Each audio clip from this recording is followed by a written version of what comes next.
So the beginning of a new year motivates many of us to make lists about things in our lives that we want to change. So today we're going to share our list of items that we've seen have a lasting impact in working with over 700 families here at Financial Symmetry.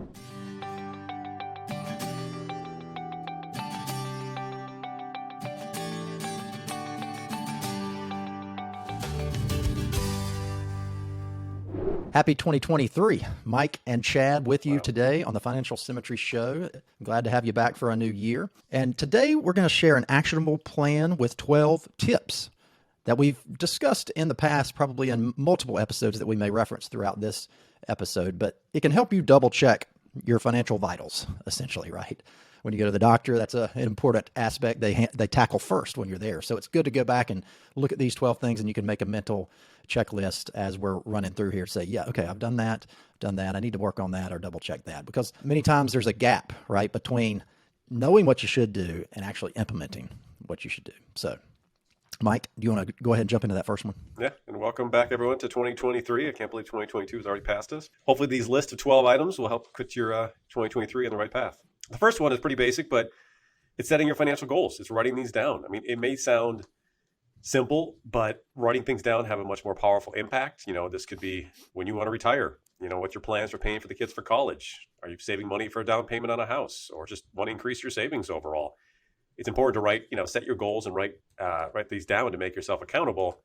And obviously, us as financial planners in our day jobs, we think it's very important not only to write these goals down, but to create a financial plan.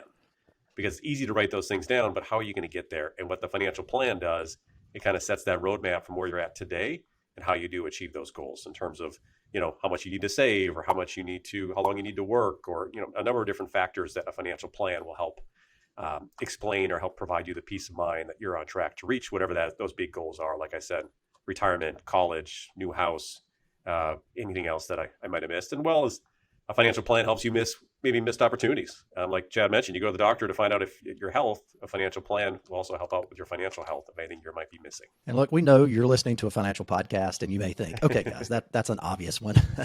But the reality is you're 42% more likely from all the surveys, right? You can Google that stat that says you're more likely to accomplish goals if they're written.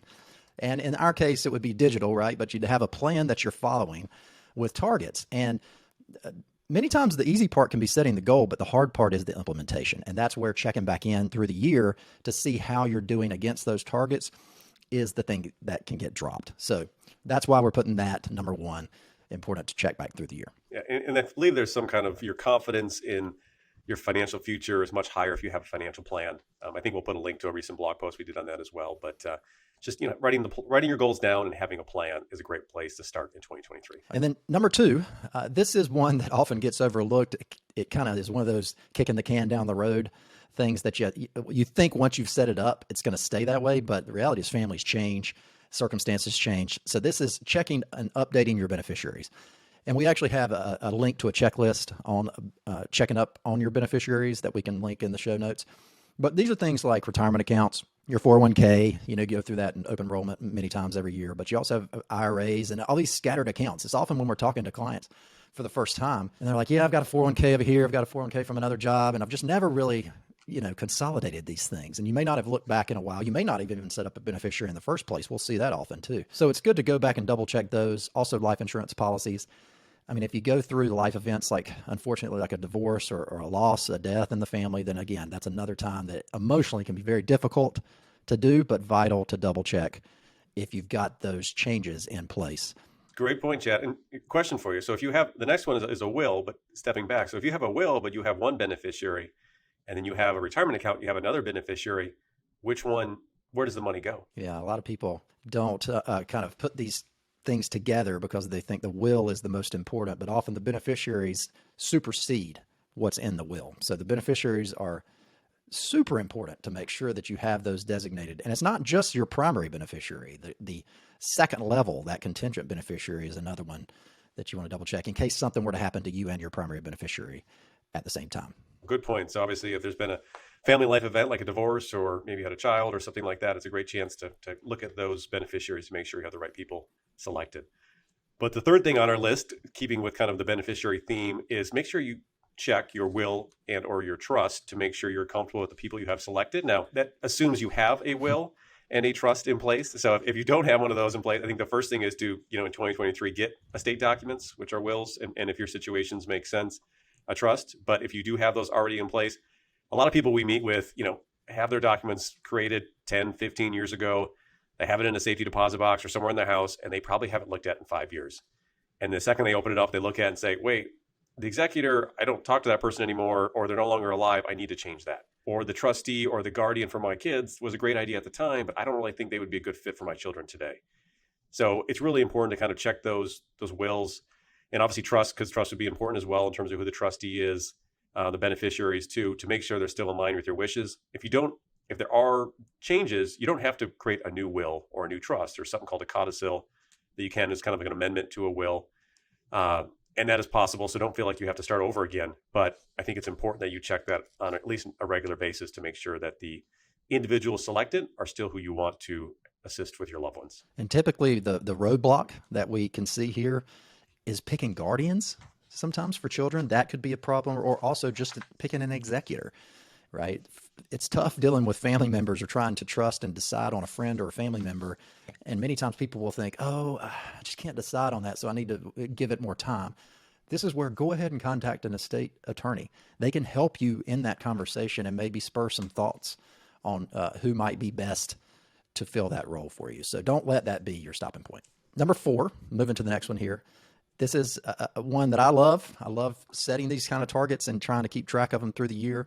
And I think it's a great concept for people to focus on within a financial plan. A lot of times there's so many things in a financial plan, it's tough to keep your head focused on one or two things. But this one, setting up savings or withdrawal targets for the year based on your financial plan. So if you could just do those two things many times, that can get you on the right path of building that confidence and moving you towards that ideal retirement that we talk about a lot of times here. Because you set your 401k percentages up front, so that can be an easier concept. But automating these things, if you can set up an automated deposit into a brokerage account, maybe, right? Many people just save in the bank account. They may set up an auto deposit to a money market account, right? Or something of that nature. And then those balances can build in the money market account, and it just sits there, not working for you, even though interest rates are coming up a bit. It's coming up very slowly, so it's not enough to make a real impact on your long-term wealth, like an appropriate asset allocation, an appropriate investment plan for you. So that's where hitting those savings targets, and if you're retired already, understanding the withdrawal targets so that your withdrawal percentages aren't so high that it's going to derail your long-term plan, especially with markets down as they are now, because really that's a concept that we think about beforehand when we're creating financial plans for people, so you're ready for that. No, that's a great point, Chad. I think automate is the thing that I've always learned and try to pass along to the people I work with is the less you have to think, the more likely it will happen. That's savings in your retirement accounts, college savings, like you said, brokerage account. Setting that up now and trying to hit those targets for the year, if you don't have to think about it, you're more likely to happen. Then you have to remember to make adjustments along the way. That's number 4. Number 5 is another interesting topic is the make sure you have an emergency fund. And so it's really not emergency fund in terms of money in the bank per se, but could have access to emergency funds in case something would happen. That's typically 3 to 6 months, depending on your situation, worth of short-term, almost risk-free type money that could be used to help pay. Let's say you lost a job, or someone got sick, or some other situation occurs. You have a house event or emergency that occurs that has to be fixed. What people always say, is it 3 months or is it 6 months? I always kind of depends on your personal situation. If you have both spouses working, it's a very stable job, it probably be closer to 3 months. If you are the sole earner and your job's pretty volatile in terms of pay and risk of job loss, then it may be 6 months or longer. So that's something to think about. And then there's also places we talk about home access to money. Things like your home equity line, if you have one in place, could be used for access to funds. If you have a brokerage account that maybe has some short-term bonds in there, it could be used for some short-term spending as well. So the emergency savings don't have to always be in a bank account, although it's not bad to have it in a savings account, but at least having access to money in case something unexpected would happen to your financial situation. Yeah, having a safety net can provide a lot of peace of mind in the short run, and especially when you're going through the times that we went through, like we did last year, with markets being more volatile than what we've been used to over the last. Even though it was a normal year from our perspective, it's hard to remember that when you're going through it. It just makes it easier when you have the emergency fund.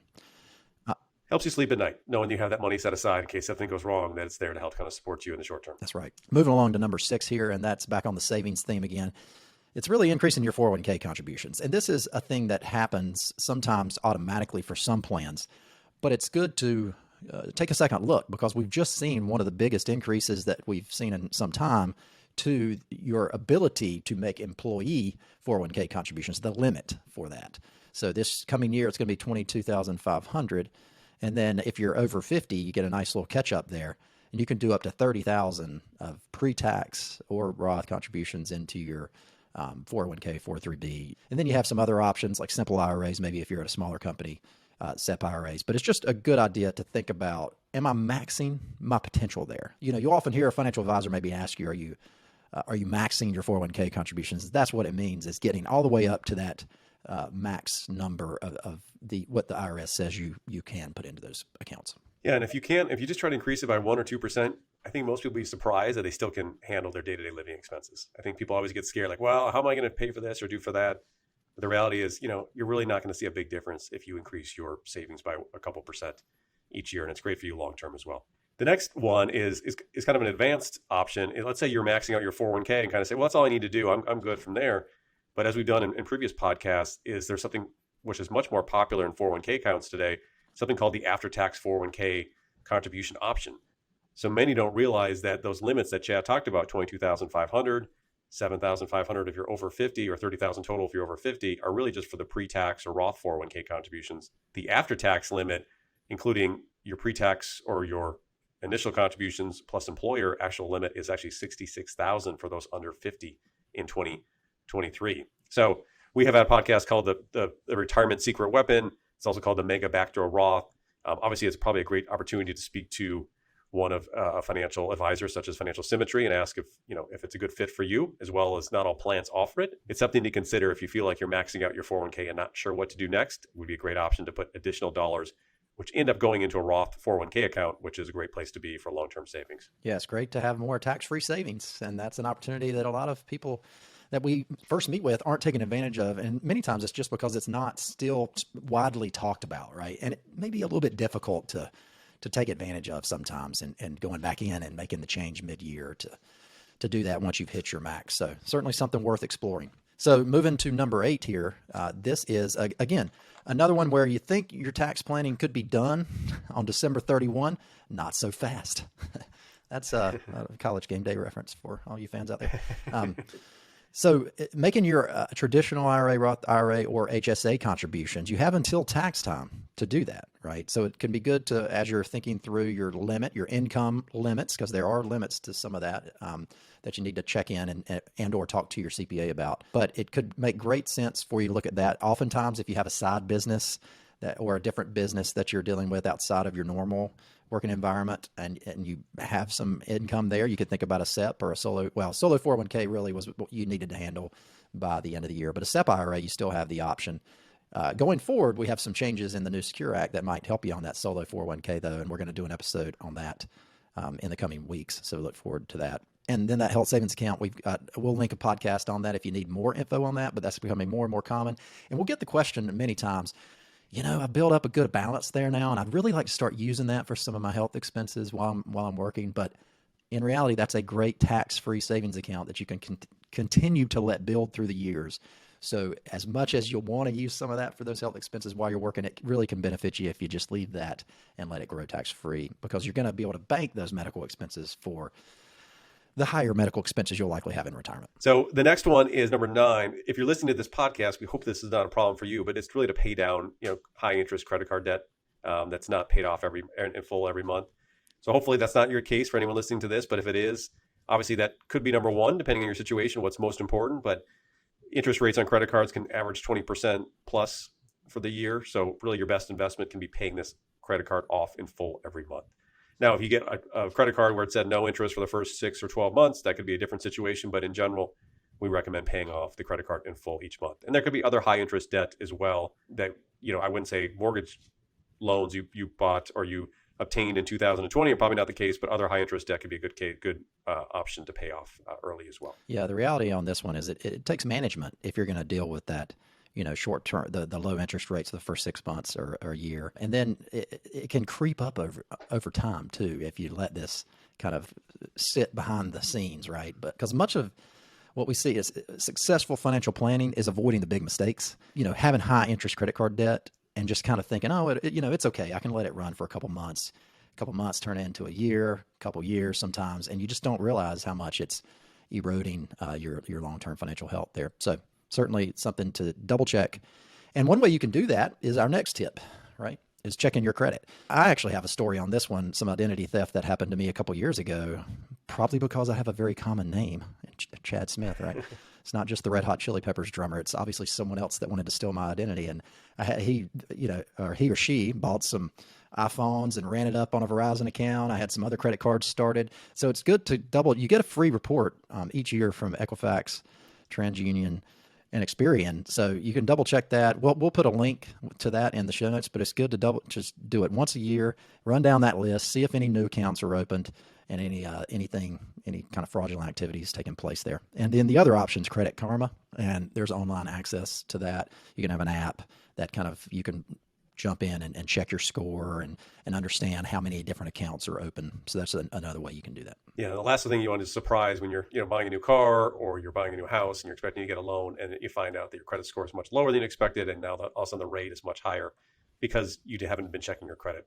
And you had some, as Chad mentioned, identity theft or some issues where you weren't paying off a credit card you didn't even know existed. And this is a chance to kind of clean that up sooner than later. That's number 10. Number 11 is review your investments. So, for a lot of folks, they kind of set it and forget it. They don't really look at it. But the question is kind of what is your investment strategy? How is it set? How are your investments set up to reach your financial goals? Is it, if you ever rebalance your holdings, how much is in stocks or bonds? This is a good time once a year to kind of take a look and see, is the mix kind of off from what you expect it to be? We're probably not in this podcast. We won't go into a ton of detail on investments, but they are very important in terms of reaching your goals. And so having some care and some knowledge of how they're doing and what you're owning and how that's helped reaching your goals is important.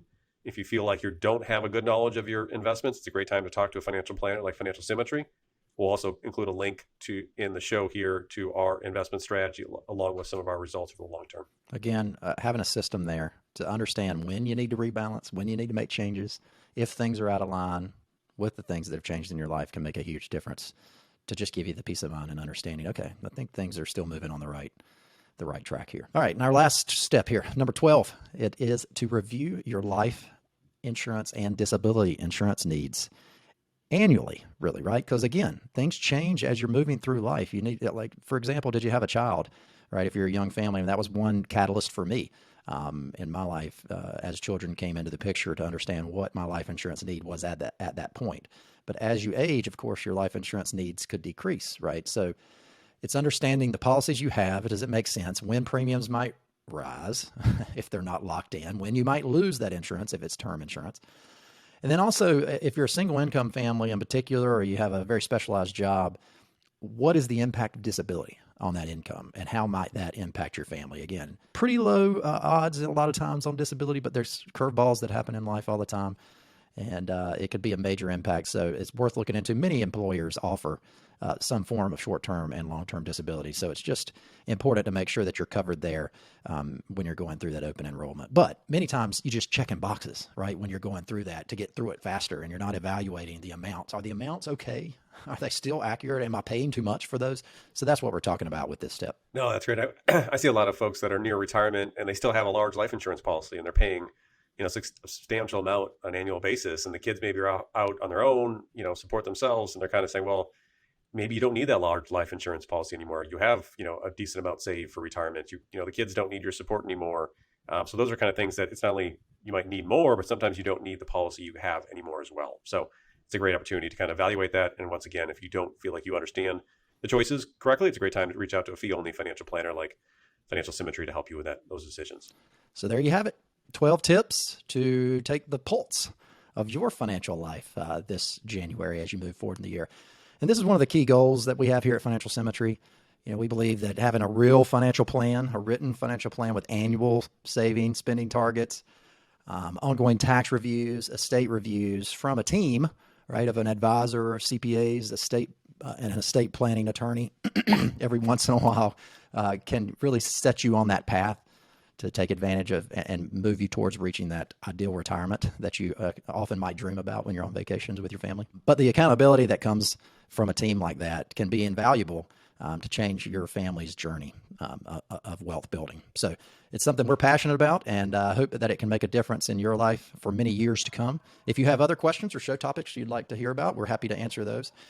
We're coming up with some different ideas this year of topics that we haven't covered in the past that we're going to tackle. So excited to get into that. But appreciate you listening. Appreciate you sharing the podcast and reviewing it, and look forward to joining you again in 2 weeks.